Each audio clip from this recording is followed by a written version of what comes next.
चलिए बच्चों, definite integration में अब आगे बढ़ते हैं। देखिए यहाँ पे एक इम्पोर्टेंट कॉन्सेप्ट है। बेसिकली ये शॉर्टकट है।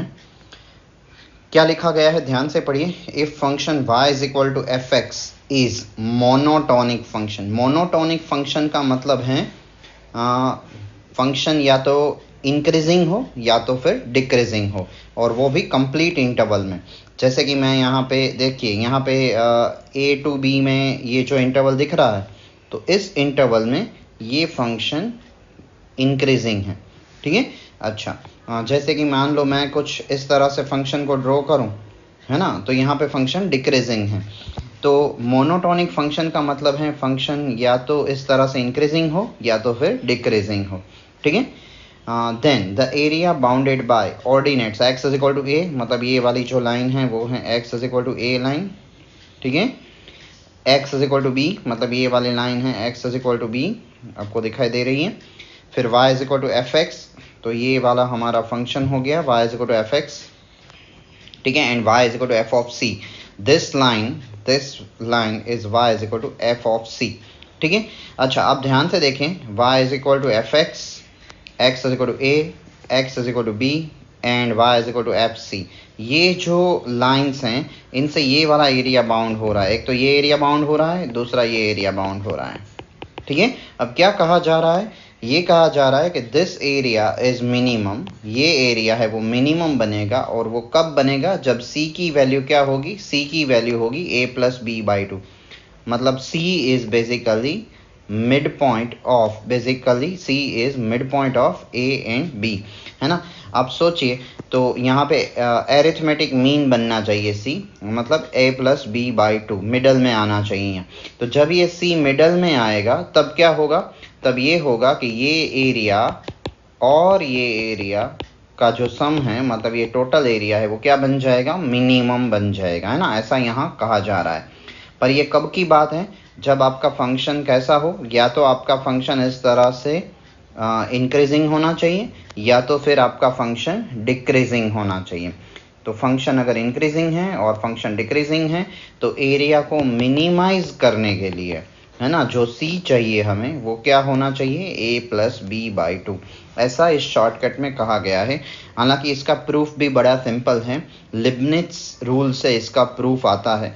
पर अभी हम यहाँ प्रूफ के चक्कर में नहीं पड़ेंगे। हम तो बस आप इस जो शॉर्टकट है उसको थोड़ा ध्यान में रखें। आपके पास जो फंक्शन है उसको पहले चेक करें, वो मोनोटोनिक है कि नहीं, मतलब इंक्रीजिंग या डिक्रीजिंग है कि नहीं, और उसके बाद हम ये शॉर्टकट अप्लाई कर सकते हैं ना। हम एक क्वेश्चन से इस शॉर्टकट को समझने की कोशिश करते हैं। देखिए, ध्यान से देखिए, यहाँ पे हमारे पास एक फंक्शन है। मैं यहाँ फंक्शन लिख लेता हूँ। क्या फंक्शन है, ध्यान से देखिए। फंक्शन है हमारा f x is equal to x cube by 3 minus x square plus a. ये हमारे पास फंक्शन है ना। अच्छा, क्या कहा गया है, थोड़ा ध्यान से पढ़िए। The function and the straight lines. कौन कौन सी लाइंस हैं, X is equal to A and X is equal to B. अब a और b यहाँ पे क्या है, 0 to 2, है ना। तो हमें कौन से इंटरवल में दिया गया है function, x belongs to 0 to 2, इस इंटरवल में हमें फंक्शन दिया गया है। ठीक है। अच्छा, अब देखिए, ये कहा गया है कि x is equal to 0, x is equal to 2 and x axis and the function. और ये जो एरिया बाउंड हो रहा है वो कैसा एरिया है, पढ़िए ध्यान से, मिनिमम एरिया है ना। Then find the value of a। अब देखिए, हमने आपको सिखाया, अभी बात हुई कि सबसे पहले हम फंक्शन की मोनोटोनिसिटी चेक करेंगे, मतलब फंक्शन इंक्रीजिंग है या डिक्रीजिंग है, तो ही हम ये शॉर्टकट लगा पाएंगे। तो सबसे पहला हमारा जो काम होगा वो क्या होगा, एफ डैश एक्स निकालना। अब एफ डैश एक्स क्या आएगा, 3x square divide by 3 minus 2x plus 0। सही है। उसका मतलब है एक्स स्क्वायर माइनस 2x, उसका मतलब है x इंटू एक्स माइनस 2। अब ध्यान से देखिए, आपको जो इंटरवल दिया गया है वो कौन सा इंटरवल है, ध्यान से देखिए, 0 less than x less than 2, है ना। मतलब x की वैल्यू 0 से 2 के बीच में। अब थोड़ा सा सोचिए कि 0 से 2 के बीच में आप कोई भी x लेके देखिए, ये वाला जो डेरिवेटिव है वो क्या हो जाएगा, नेगेटिव होगा, है ना। तो हम यहाँ कह सकते हैं दिस डेरिवेटिव इज नेगेटिव। अच्छा, अगर डेरिवेटिव नेगेटिव हैं तो क्या हो जाएगा, फंक्शन जो है वो इस इंटरवल में क्या हो जाएगा, डिक्रीजिंग फंक्शन होगा, है ना। Function is decreasing in the interval 0 to 2। तो ये फंक्शन डिक्रीजिंग फंक्शन है in the given interval 0 to 2। उसका मतलब है फंक्शन कैसा है, मोनोटोनिक फंक्शन है। किस इंटरवल में मोनोटोनिक फंक्शन है, 0 to 2 में मोनोटोनिक फंक्शन है ना। अच्छा, अब आप याद करिए कॉन्सेप्ट क्या था, कौन सी लाइन एरिया को मिनिमाइज कर सकती है। यहाँ पे आपको हमने अभी कॉन्सेप्ट बताया, एक लाइन होती है y is equal to F of c. ये लाइन जो है हमने यहाँ अभी कॉन्सेप्ट किया है ना, ये लाइन जो है y is equal to F of c, ये लाइन एरिया को क्या बना देती है, मिनिमाइज। और उसमें जो c होता है वो क्या होता है, c होता है a और b का एरिथमेटिक मीन, मतलब a प्लस बी बाई 2। तो यहाँ पे जो c होगा, ठीक है, यहाँ पे जो c होगा वो क्या होगा, a प्लस बी बाई 2। पर यहाँ पे a की जगह क्या है 0 और b की जगह क्या है 2, तो 0 प्लस 2 बाई 2 मतलब के 1, ठीक है।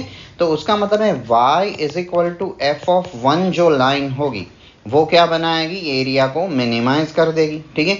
अब एक काम करते हैं, यहाँ पे y is equal to F of 1 क्या बनेगा, ढूंढ लेते हैं। ध्यान से देखें, x की जगह पे आप 1 रख लीजिए। अगर आप x की जगह पे 1 रखोगे तो क्या होगा, 1/3 माइनस 1 प्लस a लिख लेते हैं ना, 1/3 माइनस 1 प्लस a, मतलब कि कौन सी लाइन एरिया को मिनिमाइज करेगी, y is equal to a minus 2/3, ये लाइन एरिया को मिनिमाइज करेगी, है ना, ऐसा होगा, ठीक है, एज पर थियरम।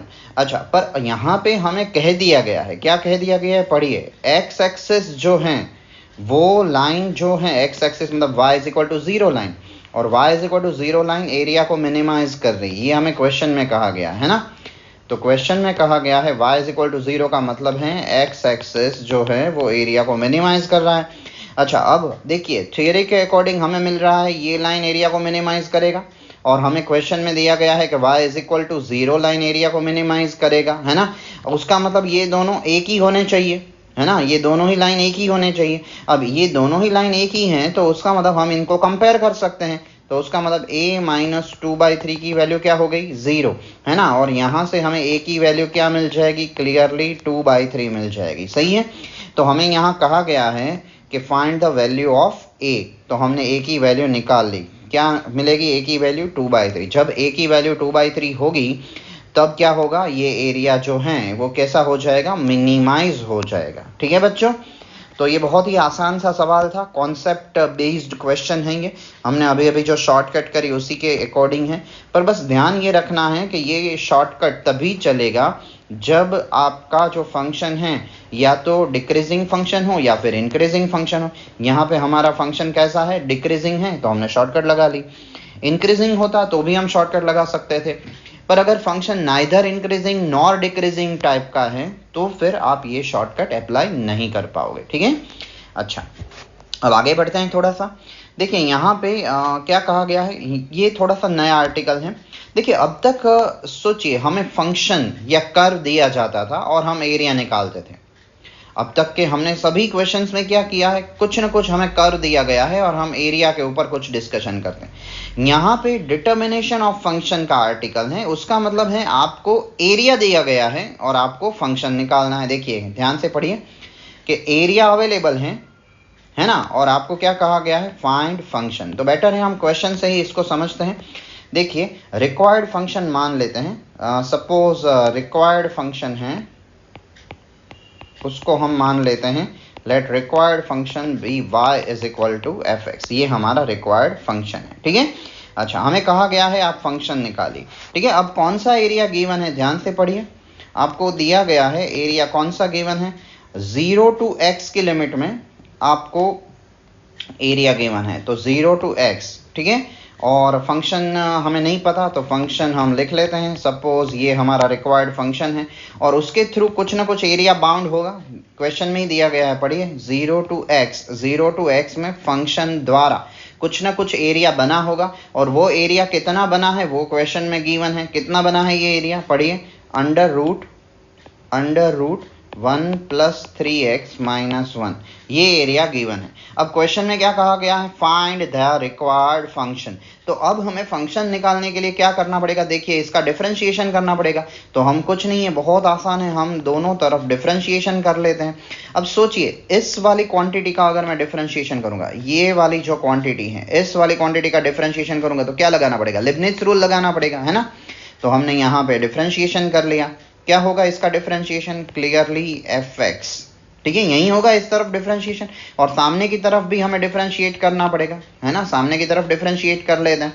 क्या हो जाएगा बताए, 1/2 अंडर रूट 1 प्लस 3x, है ना, और 1 प्लस 3x का डेरिवेटिव क्या हो जाएगा 3, और 1 का क्या हो जाएगा 0। तो फाइनली हमें फंक्शन क्या मिला, 3/2 अंडर रूट 1 प्लस 3x, ये हमें फंक्शन मिल गया। ठीक है, तो बस ये छोटा सा क्वेश्चन था जिसमें हमें फंक्शन नहीं पता था और हमें फंक्शन निकाल लिया। ठीक है, अच्छा एक आध और इस तरह का क्वेश्चन ट्राई करते हैं। देखिए यहाँ पे भी क्या कहा गया है, पढ़िए ध्यान से, the area of the function y is equal to fx from lines x is equal to 1 to x is equal to b is b minus 1 into sin 3b plus 4, then find function। अब देखिए यहाँ पे भी same question है कि भाई आपको कहा गया है कि एरिया हम दे रहे हैं आपको और आप फंक्शन निकाल लीजिए, है ना, और कौन कौन सी लाइन के बीच में एरिया है, x is equal to 1 and x is equal to b।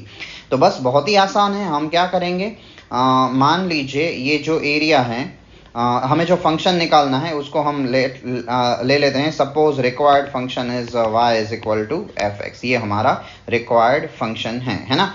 अच्छा अब देखिए हमें क्या कहा गया है, x is equal to 1 to b, है ना, और उसमें फंक्शन यही है ना, और जो एरिया हमें गिवन है वो कितना है, क्वेश्चन में क्या दिया गया है, b माइनस 1 इंटू क्या दिया गया है, साइन 3b प्लस 4, ये हमें क्वेश्चन में दिया गया है ना।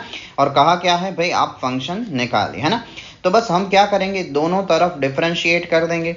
और देखिए यहाँ पे आप ध्यान से देखिए, b के रिस्पेक्ट में हमें डिफरेंशिएट करना पड़ेगा, है ना, क्योंकि सामने b क्या है भाई, b का फंक्शन है, और यहाँ भी b क्या है भाई, वेरिएबल है। तो हम एक काम करते हैं, d बाई डी बी दोनों तरफ अप्लाई कर देते हैं, है ना, d by D B, sorry, ठीक है, और यहाँ पे भी क्या हो जाएगा, d बाई डी बी, दोनों तरफ हमने डिफरेंशिएट कर लिया विथ रिस्पेक्ट टू b। सही है, तो कर लेते हैं बस। आप देखिए यहाँ पे जो डिफरेंशिएशन है वो क्या आएगा, f ऑफ b, और b का डेरिवेटिव क्या हो जाएगा 1, लिबनिट्ज रूल लगा रहे हैं, और सामने की तरफ हम डिफरेंशिएट करेंगे तो प्रोडक्ट रूल लगाना पड़ेगा। ठीक है, तो b minus 1 as it is, sine 3b plus 4 का डेरिवेटिव क्या हो जाएगा, कोस 3b प्लस 4, 3b प्लस 4 का 3, फिर इसी तरह साइन 3b प्लस 4 आएगा, प्रोडक्ट रूल है, और b माइनस 1 का डेरिवेटिव क्या हो जाएगा 1। ठीक है, अब देखिए आपको क्या कहा गया है, फाइंड fx, तो हमें fx निकालना है, तो बस b की जगह पे हम x लिख लेते हैं। तो 3 टाइम्स x माइनस 1 कोस 3x प्लस 4 प्लस क्या हो जाएगा, साइन 3x प्लस 4, ये हो जाएगा हमारा रिक्वायर्ड फंक्शन, यही है ना। तो ये हमारा आंसर है, हमें कहा गया था आप फंक्शन निकाल लीजिए, निकाल लिया हमने फंक्शन। तो ये भी बहुत आसान है कि भाई आपको अगर क्वेश्चन में एरिया दिया गया है और कहा जाए कि भाई फंक्शन निकाल लो, तो हम आसानी से लिबनिट्ज रूल लगा के ये काम कर सकते हैं। ठीक है, देखिए बच्चों एरिया में अब लास्ट एक दो आर्टिकल बचे हैं वो देख लेते हैं, ध्यान से देखें क्या लिखा गया है, average value of a function, है ना, फंक्शन की जो एवरेज वैल्यू है उसको कैसे डिफाइन करी जाती है। तो बहुत ही सिंपल है, देखिए क्या लिखा गया है, average value of a function y is equal to fx with respect to x over an interval a to b interval में फंक्शन की जो एवरेज वैल्यू है वो कैसे मेजर करी जाती है। बहुत सिंपल है, इसको लिखा जाता है y एवरेज, y avg का मतलब है y एवरेज। ठीक है, और करना क्या है आपको, बस डेफिनेट इंटीग्रेशन कर देना है, न्यूमरेटर में a टू b fx का a टू b लिमिट में डेफिनेट इंटीग्रेशन कर देना है, और डिवाइड किससे करना है, 1 अपॉन b माइनस है, b माइनस है मतलब upper limit minus lower limit से डिवाइड कर देना है ना। तो ये जो है आएगी वो क्या आएगी, average value of the function, है ना। तो बहुत ही सिंपल सा है कि मान लीजिए ये हमारे पास फंक्शन है और हम क्या चाहते हैं कि फंक्शन की कुछ एवरेज वैल्यू निकालना चाहते हैं। तो हमने क्या सोचा कि भाई इंटीग्रेट कर लो a टू b में और उसको डिवाइड कर देते हैं b माइनस a, मतलब अपर माइनस लोअर से डिवाइड कर दो तो आपको average value of the function मिल जाती है। ये बेसिकली डेफिनेशन है। अब हम एक आध एप्लीकेशन इसके देखते हैं। जैसे कि यहाँ पे क्या लिखा गया है, find average value of the function y is equal to 2x square plus 3 over the interval 1 to 5। 1 to 5 interval में आपको एवरेज निकालनी है। तो बस जो डेफिनेशन है उसी के थ्रू काम करते हैं। y एवरेज कैसे निकालेंगे, है ना। 1 to 5 में क्या करेंगे, हम फंक्शन को इंटीग्रेट कर लेते हैं 2x स्क्वायर प्लस 3, ठीक है, और उसको किससे डिवाइड कर देते हैं, b माइनस ए। अब यहाँ पे b कितना है 5 और a कितना है 1, तो 5 माइनस 1 क्या हो जाएगा 4, ठीक है। बस ये जो आंसर आएगा वो ही है average value of the function, ठीक है। अब 2x क्यूब बाई 3 है ना, और प्लस क्या हो जाएगा 3x और यहाँ पे 1 to 5, ठीक है। तो 1/4 as it is, 2 as it is, बस लिमिट रखनी है 2/3 एज इट इज बेसिकली, और 125 अपर माइनस लोअर, ठीक है, प्लस 3 टाइम्स, और यहाँ पे भी क्या हो जाएगा अपर माइनस लोअर, ठीक है। तो ये जो भी आंसर बनेगा वो क्या बनेगा, अब मैं कैलकुलेशन का पोर्शन में मानता हूँ आप कर लोगे।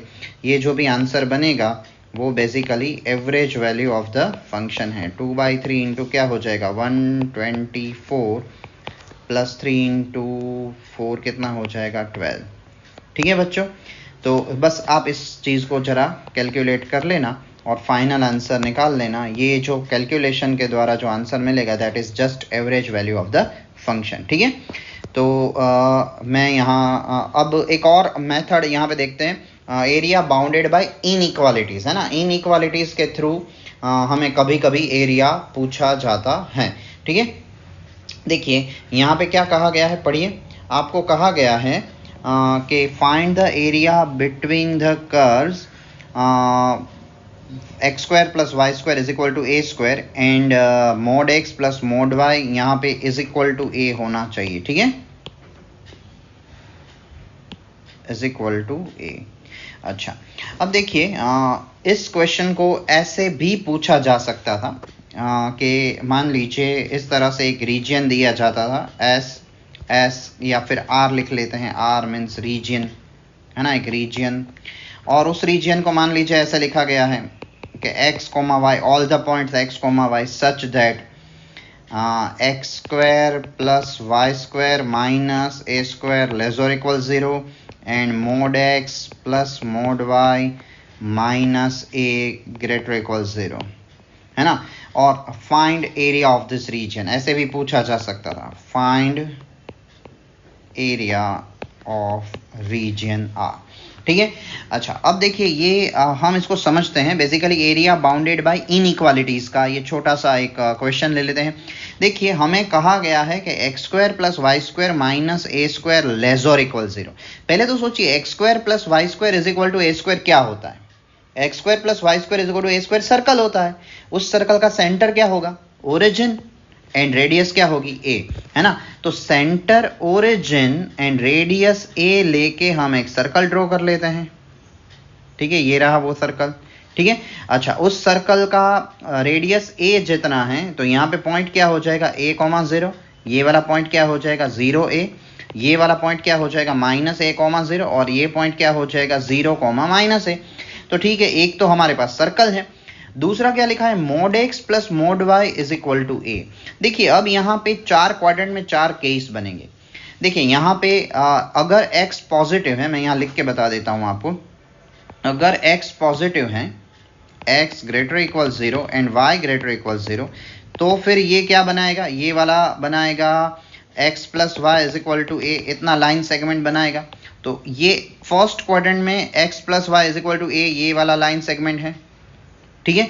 अगर मान लीजिए हमें कहा जाए कि x greater equal 0 and y less than 0, तो क्या बनाएगा, तो बनाएगा x minus y is equal to a। उसका मतलब है फोर्थ क्वाड्रेंट में x पॉजिटिव y नेगेटिव, तो फोर्थ क्वाड्रेंट में ये इतना लाइन सेगमेंट है, ठीक है। फिर अगर मान लीजिए आप x को लेस देन 0 समझिए और y ग्रेटर इक्वल 0 समझिए, तो क्या हो जाएगा -x plus y is equal to a। तो ये कौन सा लाइन सेगमेंट बनेगा, क्लियरली ये x नेगेटिव y पॉजिटिव, तो ये वाला लाइन सेगमेंट बनाएगा, ठीक है। और फिर finally x negative and y भी नेगेटिव, तो क्या बनाएगा -x - y = a। तो फिर ये कौन सा लाइन सेगमेंट होगा? क्लियरली ये वाला लाइन सेगमेंट होगा। तो अगर मैं चारों क्वाड्रेंट के 4 केस ले लूं, ठीक है, तो ये स्क्वायर बन रहा है कुछ इस तरह से, ठीक है, इस तरह से स्क्वायर बन रहा है। अब देखिए आपको यहाँ पे इसको ध्यान से पढ़िए, ये क्या लिखा गया है? ये लिखा गया है कि सर्कल के अंदर का पोर्शन लेस और इक्वल 0 है, तो सर्कल के अंदर मतलब जो भी एरिया हमें फाइंड करना है वो सर्कल के अंदर का होना चाहिए और स्क्वायर के बाहर का होना चाहिए। सर्कल के अंदर, स्क्वायर के बाहर। अब सोचिए, ये आपका सर्कल है, ठीक है, और ये आपका सर्कल है, एक बार वापस से कह देते हैं, और ये आपका स्क्वायर है, ये स्क्वायर है, ठीक है। आपको कौन सा एरिया चाहिए? सर्कल के अंदर का और स्क्वायर के बाहर का। तो ये दिखाई दे रहा है, ये एरिया आपको चाहिए, ये एरिया चाहिए आपको, जो येलो एरिया मैंने करके बता दिया है, ये एरिया चाहिए आपको। तो ये एरिया निकालना तो बड़ा ही आसान है। क्या करेंगे बताएं? सबसे पहले हम एक काम करते हैं, टोटल फर्स्ट क्वाड्रेंट का इतना एरिया ढूंढ लेते हैं, ये वाला, ये शेडेड रीजन ढूंढ लेते हैं, और फिर इसका मल्टीप्लाई बाय क्या कर लेंगे? 4, है ना। तो लिखते हैं फिर required area is equal to 4 times, ठीक है। अब मुझे ये बताइए, सर्कल का एरिया क्या होगा? 1/4 ऑफ सर्कल होगा। अरे ये 1/4 ऑफ सर्कल का एरिया, ये टोटल एरिया कितना होगा? 1/4 ऑफ सर्कल क्या हो जाएगा? πr²/4, है ना। तो 1/4 ऑफ सर्कल लिख लेते हैं। 1/4 ऑफ सर्कल कितना होगा? πr², r कितना है? a, ठीक है। तो πr²/4 करेंगे तो क्या मिल जाएगा हमें? πr²/4 करेंगे तो 1/4 ऑफ सर्कल मिलेगा ना, इतना एरिया मिल जाएगा अपने को, ठीक है, इतना एरिया मिल गया 1/4 ऑफ सर्कल। और उसमें से किसको घटाना पड़ेगा? क्लियरली ये ट्राइंगल हमें नहीं चाहिए ना, ये तो हमें तो इतना ही एरिया चाहिए, हमें ट्राइंगल तो नहीं चाहिए, तो ट्राइंगल का एरिया घटाना पड़ेगा उसमें से, है ना। तो माइनस कर लेते हैं, माइनस ट्राइंगल का एरिया कितना होगा? Half into base into height, ठीक है। तो आपको ये जो आंसर मिल रहा है, ये आंसर ये कितना दे रहा है? 1/4 of circle minus area of triangle. तो 1/4 ऑफ सर्कल वापस से इतना एरिया, उसमें से हमने ट्राइंगल का एरिया हटा दिया, तो बचा कितना? इतना एरिया बचा, ये वाला येलो जो एरिया है वो बच गया, और ये येलो एरिया जो बचा उसका हमने कितना करा है? ये येलो एरिया का कितना कर दिया है? 4 टाइम्स कर दिया, क्योंकि हमें चारों क्वाड्रेंट में चाहिए, है ना। तो हमारा आंसर क्या आएगा? निकाल लेते हैं फिर, πa² / 4 माइनस क्या हो जाएगा? ½ a², ठीक है। 4 अंदर मल्टीप्लाई कर लेते हैं तो क्या हो जाएगा? πa² माइनस क्या हो जाएगा? 2a², सही है। तो ये, या तो फिर आप इसको ऐसे लिख लो, π - 2 टाइम्स a², ठीक है। तो ये जो है वो आपको फाइनल आंसर मिल रहा है रिक्वायर्ड एरिया का। तो कभी कभी इस तरह से इनइक्वालिटी बेस्ड क्वेश्चंस पूछे जाते हैं जिसमें कोई इंटीग्रेशन की रिक्वायर भी नहीं होती, आप इंटीग्रेशन से भी इसको कर सकते हैं, पर बेसिकली यहाँ पे बिना इंटीग्रेशन आप फंडामेंटल जो आपके पास नॉलेज हैं इनइक्वालिटीज़ का, रीजन ड्रॉ करने का फंडामेंटल नॉलेज है, और फंडामेंटल एरिया जो आप जानते हो, स्क्वायर के एरिया, रेक्टेंगल के एरिया, है ना, सर्कल के एरिया, उससे भी आप एरिया के क्वेश्चंस कभी कभी सॉल्व कर सकते हो विदाउट इंटीग्रेशन, ठीक है। तो यहाँ पे मैं एरिया चैप्टर को समाप्त करता हूँ। सारी ही वैरायटी ऑफ क्वेश्चंस जितने भी बन रहे थे, जितनी वैरायटी बन रही थी वो हमने ले ली है, ठीक है। अब आप मॉड्यूल और रेस में से क्वेश्चंस की प्रैक्टिस करें।